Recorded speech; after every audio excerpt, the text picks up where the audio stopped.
Welcome to the Difference of 13 podcast, where we make a difference by doing it differently.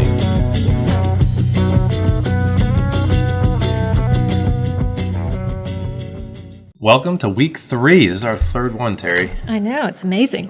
Time goes by so fast. We have defied the odds. All our critics said we would only make it 2. Well, they don't know us very well then. No, they don't. So thanks for listening today. We're excited. Today we're talking a lot about staying healthy when you're on the go. So if you're a business owner, a busy executive, junior golfer, busy mom, I was getting there. Okay. But I think moms sometimes are probably the busiest almost of everyone. Probably. I know my mother was like a professional chauffeur driving my sisters and I back to all our different events. And so basically, I guess just every human being staying healthy. Yeah, and I mean, that seems to be the new thing is how busy everybody is. And you have to take a look at that. Are you busy doing good things or are you busy just wasting time? Yeah. So before we get into that, I want to thank everybody who's given us a 5-star review. All 2 of you, I think. No, I'm just kidding. But if you are enjoying what we're talking about, obviously our goal here on the Difference of 13 is to make a difference by doing things different. And we're going to be, I think we have a couple guests lined up coming up in the next few episodes. So we are going to keep that on the low, though. We don't want to blow that up. And you never know who might just drop in. That's true. You never know. So, but anyway, that's coming. That's going to be really exciting to have people kind of from a lot of different industries doing things differently here. We're going to talk about how you can approach your health a little bit differently when you're busy, whether you're traveling on the road or just busy with day-to-day life at home.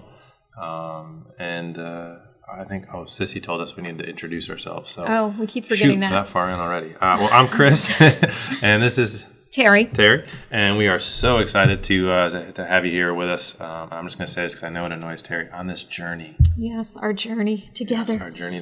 It's been fun. So, we forgot to cheer. We didn't cheers in episode 2. Yes, we did. Did we? Yeah. Shows you how many cheers we did.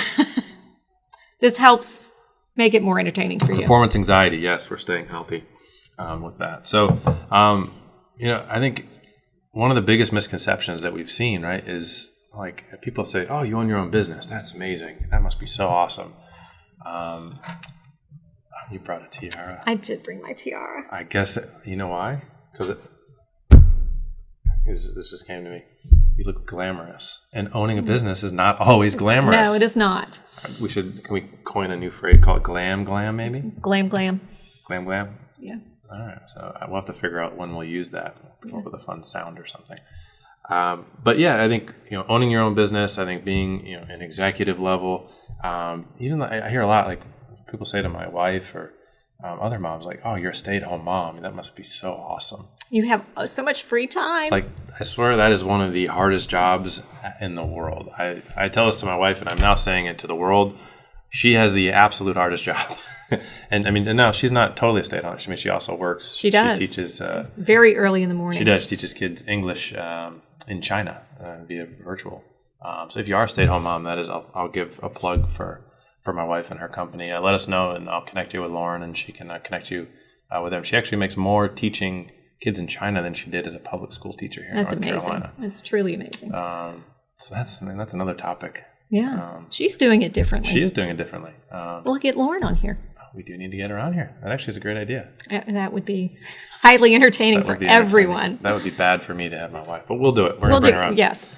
So I think getting back to the being having those stay-at-home positions or the business owner, I think people have this misconception that it's so glamorous or glam, and really it isn't. I think it's difficult to make sure you're getting enough sleep, that you're eating right, that you're exercising, that and just taking care of your body. I think.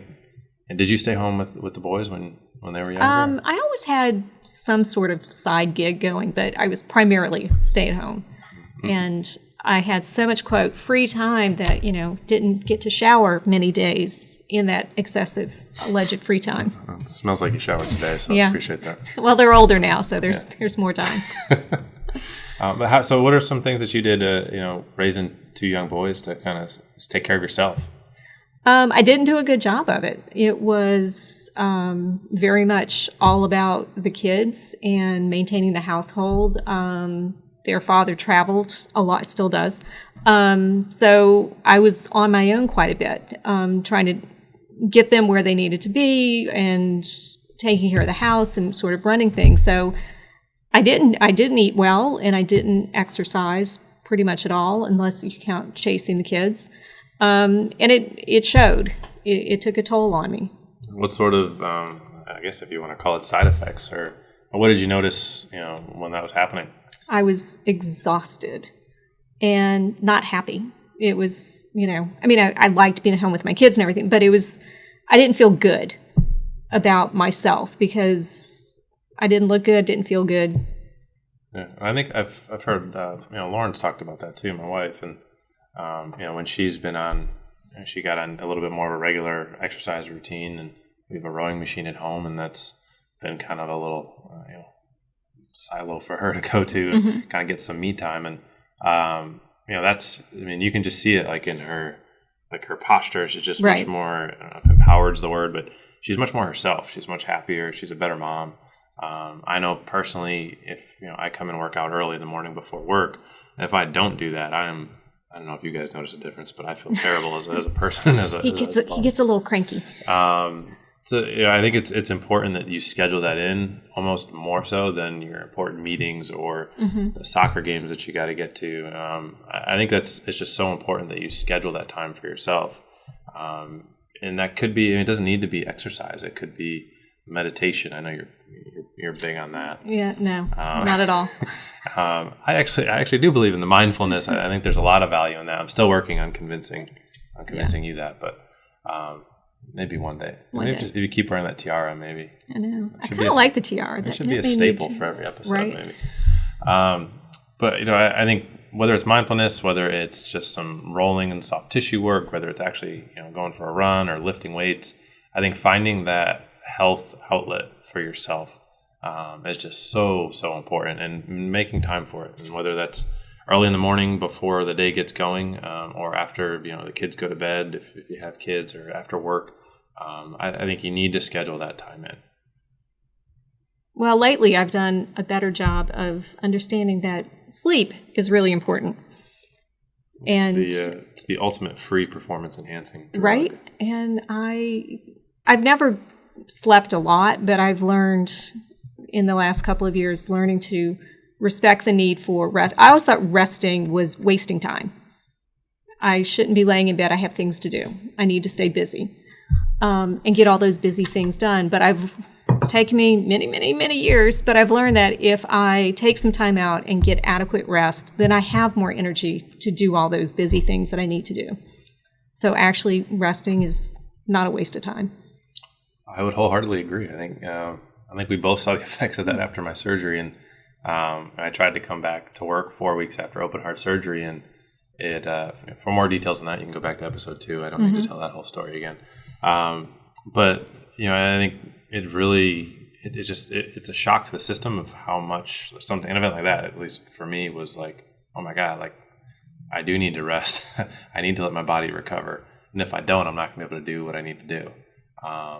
So yeah, I think if you look at the research from a sport performance standpoint, and just general health standpoint, it's incredibly important. There's been studies, actually they did with basketball players, where their free throw percentage and 3-point percentage increased dramatically just by having them sleep more. Their sprint times got faster by having them sleep an extra 2 hours a night. So your performance, whether it's in business and sports, just how you feel about yourself. Sleep is one of the ultimate great free resources that we do have.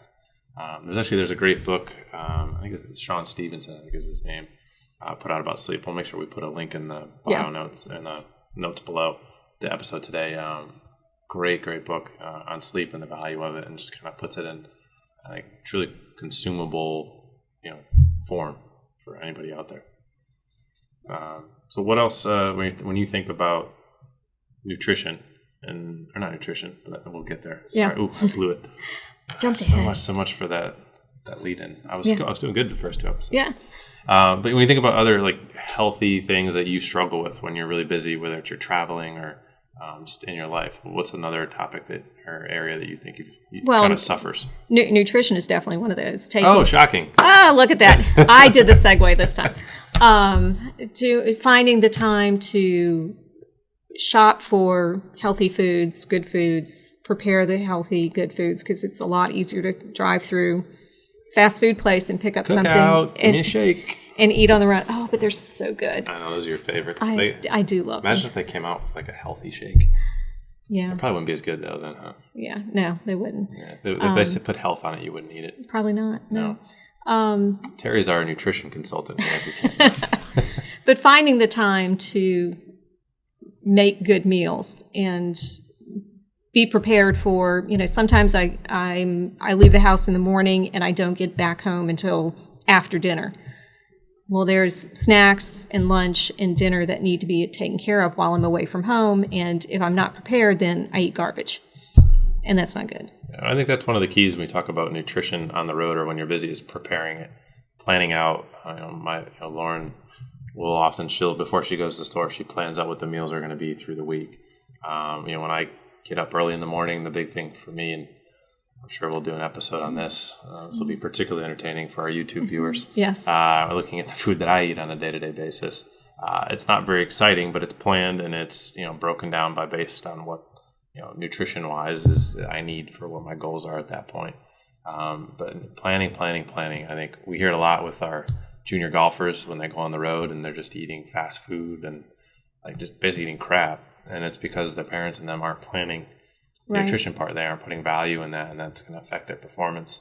But the biggest thing is definitely planning it out. Sit down, take the 3 to 5 minutes, write down what you think you're going to be eating, what you need, pack a lunch, so you don't end up at Bojangles or... Actually, I actually didn't know what Bojangles was when I moved down here. I'm from up north. I'm from Connecticut. I'm a Yankee. We don't have Bojangles up north and some sweet teas. But I actually had no idea what a Bojangles. I actually still have never eaten at a Bojangles. Really? Yeah. I'll have to bring in Bojangles for you one day. Yeah, it's an experience. We have to document that. And I go into sugar shock. But I think in teaching people to prepare so that they don't rely on that as their source is just so huge. So I think our first two things to talk about are making sure you're getting good sleep, and sleeping on an airplane, sleeping in the back of a car, the quality of your sleep does matter. So those two instances don't qualify as the same number of hours of sleep in a bed. Dark room, cold room. The Sean Stevenson book, I'll go back to that, talks about kind of the 5 or 6 ideal things for good sleep, making sure you stay off a screen a half hour to an hour before you go to bed. Make sure the room is totally dark. About 68 degrees is kind of the ideal sleeping temperature. Hot shower before bed kind of tends to calm me a little bit. Read a book and not on a Kindle. That counts as a screen. Yeah. So all of those sorts of kind of tips definitely will help improve the quality of sleep. And I think for nutrition, just really plan. Whole foods, not necessarily the food store, but things that are not processed and packaged. And then I think the next thing is really, how do you get in your exercise on the road? I know you are a huge gym buff. No. I mean, we literally have to pry you out of there to work. Exactly. Yeah. So I don't know. Let's ask you that question. So how do you get your exercise in when you're on the road, Terry? I bring my foam rollers or softball myofascial stuff, and I try to sneak it in to things that I'm doing, trying to walk to places instead of getting in the car, take the stairs instead of the elevator. If there's a gym at the hotel, seeing what they have. I like to swim, so using the hotel pool, making sure I bring a swimsuit with me so that I can go there. You're just doing cannonballs off the side, aren't you? No. Are you actually swimming, or are you just splashing all the little kids to see them cry? No, if there's little kids, I don't go in there. But I think you bring up a great point that exercise doesn't have to be in the gym, right? Right. I think when you're on the road, if you're out in Arizona or somewhere like different where there's now if you live in Arizona, that's not very different. Let's say you're out in North Carolina, right? But find a park, go for a hike. Rent a bike, go for a bike ride around the city. Maybe mountain biking if you're into that. Just go for a walk at the local mall if that's more your flavor. And But if I think if you are somebody who is working out on a regular basis, find the hotel gym, modify your workouts. Similar to the nutrition standpoint, plan when you're going to work out when you travel. Right. Call ahead to see what the hotel gym has. What are they near? Do they have any walking trails near where they are? I think exercise doesn't necessarily need to be in the structured format of the gym, but if it is, just because the hotel has a crappy gym doesn't mean you skip your workouts altogether. You modify, talk to your strength coach or. You have a lot of good ideas on ways to improvise exercise equipment on the road. Yeah, I think you got to be a little bit creative. You got to do it differently. That theme keeps coming up. Imagine that. Do it differently. I think you need 13 different bands, right? Yes. 13. Or just three. Here you go. 3 bands that can go into one handle. Right. 1, 3, 13. There you go. Scary. We are scary punny. That's bad. But I think travel bands are a very simple, cheap solution. Those usually are like $30 for a travel kit. Exercise sliders, not exercise. Don't get the exercise sliders. For a tip here, save yourself the like $25 and just get the furniture sliders. Yeah. On Amazon, like $8. One of the greatest purchases. They don't take up any room in your bags when you're on the road, or even just to have them at home. They work on wood floors. They work on carpets. They're just fantastic for a lot of core different exercises, variations. Maybe we can put a link to those in the. Yeah. Do you think we'll get any royalties from that? Maybe they'll give us something. Maybe we will. Who knows? We'll see. You never know. But I think that those are some great options of ways to be to mobile and flexible with your workouts. Actually, I think we have our first guest just arrived. We do have our first guest. Speaking of exercising, hey, Ted. when you're busy, Ted, come on over and join. Hey guys. So let's see if we can get him in the frame here. That chair won't fit back here. Way to go, Ted. Way to ruin the intro. Right. I know, grab a chair that'll fit. Yeah. All right, so a little delay on Ted. While we're waiting for him. Ted will be right back. The last thing that we wanted to talk about was keeping your tissue healthy. So soft tissue work is kind of one of the staples of getting rid of trigger points, a huge cause of pain in the greater population. A lot of times if you can get rid of the trigger points, you actually fix a lot of pain that otherwise, most people's first move is to go to the orthopedic surgeon or to the ortho doc. If not there, they'll go to the primary care first, then they go to the ortho doc. Right. Who's just basically going to take x-rays, going to tell you if anything's broken or not. And then from there, they're probably going to send you to a PT or somebody conservative. It's a lot of times, if you can understand muscle referral patterns, there's a great site called triggerpoints.net. And we don't get any pay for any of these websites, just unless they want to, Yeah, I mean, we are. It's only episode 3. We are open to people paying us if your products are good. We'll seriously look at that. We charge $1 for a promo. But I think understanding the quality of your tissue is really, really important to overall health. And actually, Ted.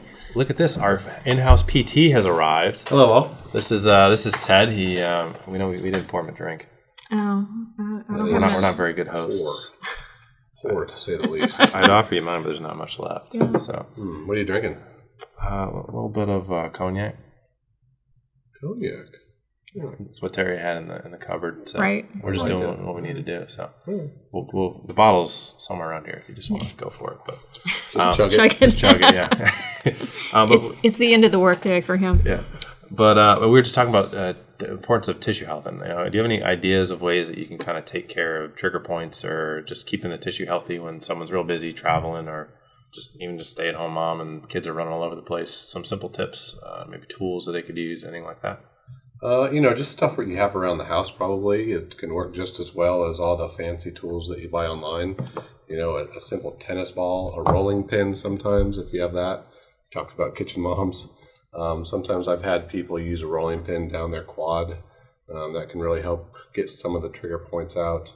You actually just did a video on knee pain and how to get rid of a lot of it with soft tissue tools, didn't you? I did. We'll have to put, we'll put a link. Sissy's going to have a lot of links to put into this episode.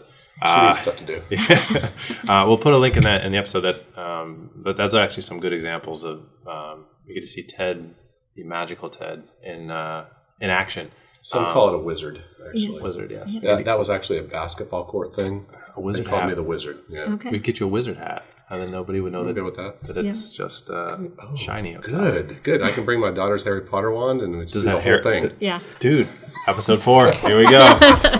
I mean, I think that those are great suggestions. I think we should put a link in so you guys can kind of check that out too. The other question I wanted to ask you is the big exercise buff that you are. Just a workout nerd. Can't you tell? Whether for yourself or for clients, and if somebody's on the road traveling, if they're just busy at home in life, what have you found some suggestions or strategies that have helped people? We've talked about getting good sleep, some strategies for eating right, but like getting their workout routines in, whether that's walking, whether that's going to the gym and doing a specific routine. What are you got ideas or suggestions that you've? Yeah, I mean, scheduling is a big one. To think, we all basically think that we are extremely busy. My mom retired 20 years ago, and she constantly talks about how she is so busy. I'm always like, what are you busy doing? But no matter what you do in your life, most people feel like they're busy. So if you don't schedule something, chances are you're going to find a way to not do it, unless you're a workout nerd like me, and then you just always find a way to work out. That's why we have to get the extra large shirts for those arms. Exactly. Right. Exactly. No, but seriously, scheduling is probably the biggest tip that I could give you. Like, actually program it into your day. Apart from that, there's my wife actually follows this person on Instagram. She's not called a fit mom, or I forget what her name is, but she basically will just mix in 10 squats real quick. She'll be cooking her kids breakfast, and she'll just do 10 bodyweight squats. And she might, just use stuff around the house to just get exercise in as you do your normal daily routine. So little things like that can help a lot. So is that how you justify the weight scale? Those are called curls. Curls. Okay. Yeah. Hammer curls if you have a weight, but I guess. Well, I usually just go straight from the bottle. Okay, bottle curls. And so it's a little bit of weight. Little extra load. Yeah, that's good. Exactly. Now, we talked about last episode, eccentric training. I was just going to say. Do you go down slow? I do. I get the bottle to my face quick, but then I really struggle getting it away. It's kind of almost like flywheel training, where the faster you pull it, the harder it is to pull it back, right? Yeah. Exactly. That's funny. A bottle disappears fast, but that's awesome. another story. Well, do you have any other suggestions in terms of sleep, nutrition? It could be exercise, tissue health that you would give to someone if they ask, "Hey, what's your top tip to beyond scheduling, obviously, to stay healthy when life gets busy and getting in the way?" I guess kind of almost down the same line as scheduling is you talked about nutrition as meal prep. If you know that you tend to just go get fast food for lunch every day because it's easier and you don't have time, spend an hour on Sunday and you can prep your whole week's full of lunches. And I actually wrote a blog about that a few months back, and then I think I gave a recipe or two. Another link for Sissy. Sissy, another link. Sissy. Yep. She's smiling very big over there, guys. So yeah, I mean, literally it takes me an hour on Sunday. I just grill some chicken, steam some rice, steam some veggies. I get frozen organic mixed vegetables. In an hour, I have a really healthy, nutritious, protein-rich lunch for the week. So that is the secret behind the Ted Graham guns. Yeah, I wear baggy stuff because I don't want to make people feel weird. Well, I appreciate it. You allow my self-esteem to stay high. I appreciate that. That's what I do. Yeah, that's why we keep you around. I think that's kind of. Did you have any other ideas or? No, I think you guys touched on everything. Do we have to call you like Your Highness? Yes, with that tiara? absolutely. It's Your a Majesty. Very nice tiara. Your Majesty. That's going to be my new title. All right. Well, from the Majesty and her lowly court jesters here, her minions. Thanks for hanging out with us today. Hopefully, you got at least one nugget of knowledge from how to stay healthy when you're on the go. The grass is not always greener on the other side when you're looking at a business owner or a stay-at-home mom. A C-level executive. Yes, they may make lots of money or may have flexibility. I'm still waiting for the lots of money part on the business owner side. Yeah. I've got tons. If you need me, let me know. Yeah, I know by the fact that you play golf every Wednesday. But I think, it's not always greener. I think the key is everybody is busy, no matter what your title is, no matter what you're doing in life. I think Ted had some awesome ideas of make sure you schedule it. If you don't write it down and schedule it, it's not going to happen. Preparation from a meal standpoint, I think both in shopping, from what Terry had said, and also once you've done the shopping, actually going through and prepping it. I think on Sunday is a great idea. So the week does tend to get busy with all the activities of the daily household. So 5-star reviews, guys. Terry's going to ask for it. I'm going to tell you, please.